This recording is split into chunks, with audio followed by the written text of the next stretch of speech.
Pewaris jiwa. Tafsir reflektif atas dua surat wasiat Panglima Perang Kapitalau Kuljum Al-Jailani. Di antara kabut zaman yang tak henti bergerak, sejarah menyimpan bukan hanya peristiwa, tetapi juga nubuat. Di antara deret para pemimpin yang datang dan pergi, terkadang sejarah berhenti sejenak, bukan untuk mengenang tokoh, tetapi untuk menegaskan nilai. Dan pada suatu masa, di sebuah wilayah yang pelayarannya melintasi cakrawala dan doanya menembus langit, lahirlah seorang pemimpin yang tidak diwariskan melalui darah, tetapi dipanggil melalui jiwa. Dialah Kapitalau Badi Jailani. Dua surat wasiat yang ditinggalkan oleh Panglima Besar Kapitalau Kuljum Al-Jailani ditulis dalam rentang waktu lebih dari setengah abad. Bukan sekedar catatan warisan, ia adalah dokumen spiritual yang menjembatani ruang antara yang fana dan yang abadi. Surat pertama ditulis sekitar tahun 1550. Adalah doa yang mengandung makna pengabdian, harapan, dan proyeksi. Sedangkan surat kedua, tertanggal 25 Desember 1602, adalah pengukuhan bahwa doa yang dahulu dilangitkan telah menemukan wadahnya. Doa yang menjadi waktu.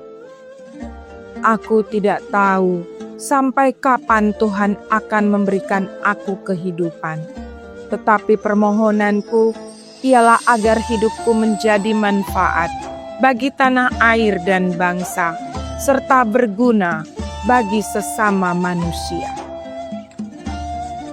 Kalimat pembuka surat pertama Panglima Perang Kapitalau Kuljum Al-Jailani tidak dilandasi ambisi, tetapi keikhlasan.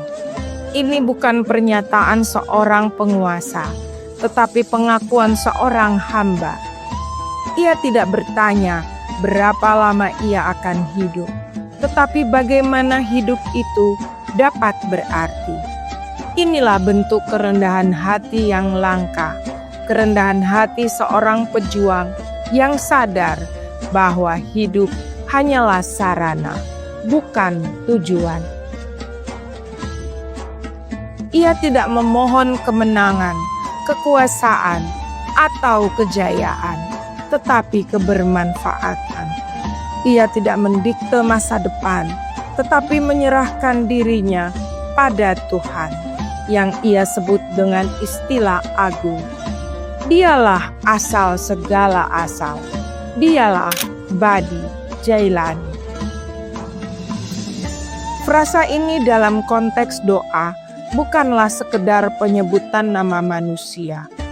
Ia adalah simbol-simbol tentang cita-cita manusia ideal yang lahir bukan karena garis keturunan, tetapi karena pancaran rahmat Tuhan sendiri. Dalam istilah sufistik, nama itu adalah isyarat, sebuah penanda ruhania yang menubuatkan seseorang yang belum lahir, tetapi telah hidup dalam doa. Nama sebagai pertanda dan nubuat. Panglima Perang Kapitalau Kuljum Al-Jailani tidak pernah mengenal siapa itu Badi Jailani. Pada masanya, belum ada orang dengan nama itu, tetapi dalam setiap sembahyangnya, nama itu hadir. Bukan karena ia melihat sosoknya, tetapi karena ia merasakan jiwanya. Inilah hakikat nubuat yang sejati. Ia tidak menubuatkan peristiwa, tetapi menandai jiwa. Dan dalam konteks spiritual yang lebih dalam, nama Badi Jailani tidak muncul begitu saja. Ia adalah nama yang telah tercatat dalam kitab gaib Lauhul Mahfuz sejak 500 tahun yang lampau. Sebagai penanda bahwa Badi bukan sekedar nama, melainkan misi ketuhanan yang ditanamkan dalam sejarah umat, bukan hanya dalam keluarga Jailani. Dengan demikian, keberadaan Badi adalah qadar ilahi. Ia diutus, bukan ditunjuk. Ia adalah milik umat, bukan warisan eksklusif keluarga. Dan karena ia lahir dari kehendak Tuhan, maka tak satu pun bisa menggantikannya. Ia hanya bisa dijalani, bukan diklaim. Pewaris yang dipanggil, bukan dipilih. Surat kedua yang ditulis lebih dari 50 tahun kemudian mempertegas pesan ini. Apabila waktu itu tiba dan dunia menemukan kembali nama itu dalam tubuh yang bersih dan hati yang kukuh, maka bukalah surat ini. Ia adalah kunci yang akan membuka pintu antara yang lama dan yang akan datang.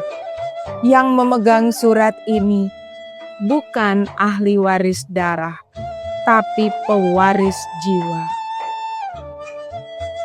Kalimat ini adalah puncak dari seluruh pemikiran spiritual Panglima Perang Kapita Laukuljum Al-Jailani, bahwa kepemimpinan bukanlah tahta yang diwariskan, tetapi amanah yang menunggu jiwa yang sanggup memikulnya. Bahwa sejarah tidak selalu melahirkan pemimpin dari garis dinasti, tetapi dari garis kesanggupan moral. Ketika seorang pemuda bernama Badi Jailani akhirnya muncul, bukan hanya membawa nama yang identik, tetapi hidup dengan prinsip yang sama. Surat itu pun dibuka, bukan karena ia keturunan biologis, tetapi karena ia memancarkan kebernasan spiritual yang sama, keberanian melawan ketidakadilan, keteguhan menjaga adat dan agama, serta kerelaan hidup demi bangsa dan sesama. Simbol yang menyambung langit dan bumi. Ada sebuah hikmah mendalam dalam pewarisan ini, bahwa bangsa seperti halnya manusia bisa menyimpan cita-cita dalam bentuk simbol. Dalam kasus ini, simbol itu bernama Badi Jailani. Nama itu hidup tidak karena dihafal, tetapi karena didoakan. Dan karena ia didoakan, maka ia menunggu waktu. Ia tidak dipilih, tetapi dipanggil. Dan ketika waktu itu tiba, nama itu bukan lagi sekedar identitas, tetapi kunci. Kunci yang membuka perjanjian antara masa lalu dan masa depan. Kunci yang menegaskan bahwa sejarah bukan hanya tentang apa yang telah terjadi, tetapi tentang apa yang seharusnya terjadi. Kepemimpinan sebagai kadar ilahi. Dari dua surat ini, kita belajar bahwa warisan yang sejati tidak diturunkan, tetapi dihidupkan. Bahwa pemimpin bukan ditentukan oleh garis darah, tetapi oleh garis pengorbanan. Dan bahwa doa, jika lahir dari keikhlasan yang mendalam, dapat menjangkau generasi yang bahkan belum lahir, dan menyapa jiwa yang siap menjawabnya. Panglima Perang Kapita Laukuljum Al-Jailani tidak sedang menulis untuk zamannya. Ia sedang menulis untuk jiwa yang akan datang. Ia tidak memanggil seseorang, tetapi masa depan. Dan masa depan itu menjelma dalam sosok Badi Jailani, bukan karena takdir semata, tetapi karena keteguhan moralnya menjawab panggilan itu. Panggilan yang telah tertulis sejak azali. Politik spiritual dan amanah waktu. Dalam dunia modern yang kerap mengukur kepemimpinan dari popularitas, kekayaan, atau kekuasaan, surat-surat Panglima Perang Kapital Laukuljum Al-Jailani hadir sebagai cermin spiritual. Ia menolak logika dunia yang mengandalkan garis keturunan atau legitimasi politik. Ia menegaskan bahwa akar kekuasaan sejati adalah kesucian niat dan kesanggupan memikul penderitaan demi orang lain. Yang memegang surat ini bukan ahli waris darah, tetapi pewaris jiwa. Inilah kalimat yang akan terus hidup, kalimat yang akan terus dipertanyakan oleh setiap pemimpin yang lahir. Apakah aku ahli waris darah? Ataukah aku benar-benar pewaris jiwa? Dan bila kita di zaman ini ingin mencari pemimpin sejati, maka lihatlah bukan pada nama atau jabatan, tetapi pada jiwanya. Apakah ia hidup demi kebaikan? Apakah ia mampu memikul beban orang banyak? Apakah ia menghidupi doa yang pernah dipanjatkan oleh para pendahulunya? Jika jawabannya iya, maka ia adalah Badi Jailani. Dalam nama ataupun dalam jiwa, dan mungkin telah ditulis sejak semula oleh Tuhan sebagai milik umat, bukan milik satu keturunan semata. Dan selama masih ada doa yang jujur dipanjatkan dari jiwa yang tulus, sejarah akan selalu menemukan jalannya untuk menghadirkan bukan sekedar pemimpin, tetapi penjawab harapan, pewaris jiwa. Dialah Ya Badi, Ya Badi, Ya Badi.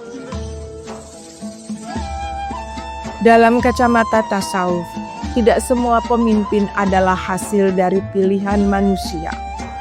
Ada yang dipilih oleh suara banyak orang, tetapi ada pula yang dipanggil oleh suara langit. Dalam bahasa para sufi, mereka menyebut ini sebagai Rijal Al-Ghaib, orang-orang yang dijadikan wakil Tuhan di bumi. Bukan karena ia mengejar jabatan, tetapi karena ia menjalani suluk, jalan spiritual, hingga Allah sendiri menampakkannya kepada umat. Sebagaimana disebutkan oleh Imam Al-Qushairi dalam risalah Qushairiyah, para wali Allah itu laisa lahum ikhtiyar fi wujudihim bal huwa tajallin min al-haq. Mereka tidak hadir karena kehendak mereka sendiri, melainkan karena penyingkapan dari Tuhan, tajallil ilahi. Artinya, seseorang seperti Badi Jailani bukan hadir karena dicalonkan atau dipromosikan, melainkan karena Allah memunculkan dan mengutusnya sebagai jawaban dari doa yang pernah dinaikkan oleh para kekasihnya. Lebih jauh, Al-Halaj pernah berkata dalam satahatnya, siapa yang masuk ke hadirat Tuhan dengan kehendaknya sendiri, ia akan kembali dan gagal. Tapi siapa yang dipanggil olehnya, ia akan sampai dan tidak kembali lagi. Dalam konteks ini, nama Badi Jailani bukan sekedar simbol budaya atau garis keturunan, tetapi dakwah ilahiyah, sebuah panggilan yang berasal dari Lauhul Mahfuz. Maka sosok ini tidak lahir dari kontestasi duniawi, melainkan dari keputusan langit yang telah ditetapkan bahkan sebelum dunia ini tercipta. Dalam bahasa tasawuf, Badi Jailani bukan Al-Muhtar. Ia bukan yang dipilih oleh tangan manusia, tetapi Al-Mad'u, yang dipanggil oleh kehendak Allah. Sebab sebagaimana dikatakan para sufi, pemimpin sejati bukan yang mengangkat dirinya, tetapi yang diangkat olehnya. Dan ketika seseorang dipanggil olehnya, maka tak ada kekuatan yang bisa menggantikannya. Kiranya kita semua selalu dalam lindungan Allah Subhanahu wa Ta'ala.